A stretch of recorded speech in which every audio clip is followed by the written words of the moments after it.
The biggest stumbles that I've seen, the stumbles that tend to end up on the front page of newspapers, are where a board is not fully engaged, where decisions are being made by a very autocratic board chair or by a small group of trustees that might not even be the executive committee, or it could be the executive committee, but you're not getting really full board involvement, full board engagement.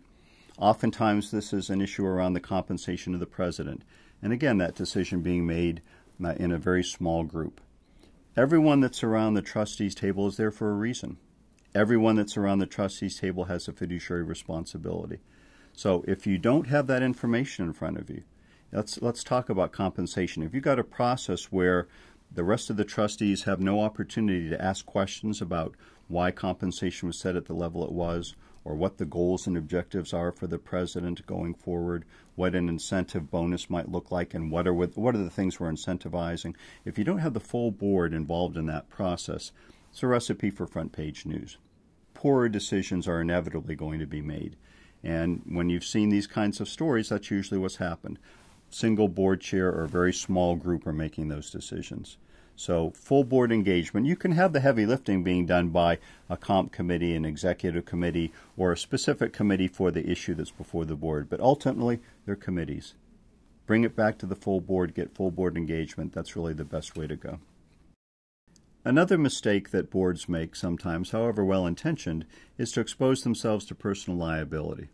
Now, you may serve as a trustee on a board and think, well, I'm acting in furtherance of the college or the university. They'll get sued. I won't get sued. I have no personal liability here. And that's not exactly true. You do have personal liability if you don't act in good faith, if you don't exercise that fiduciary duty of care, if you don't exercise that fiduciary duty of loyalty. So, for example, if I act on some business opportunity that I only knew about because I was a trustee of that university and use my inside information to exercise and make that business opportunity come through, I've just breached my fiduciary duty of loyalty, and I've exposed myself to personal liability for usurping that business opportunity.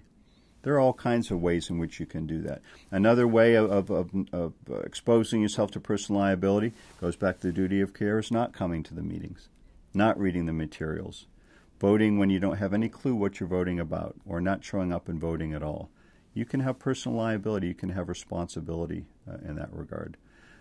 Let's imagine a setting where you're paying your private independent institution, you're paying your president, and you've got all the data in front of you, and it says really the best number or best range that you could provide to that president is $400,000 to $450,000.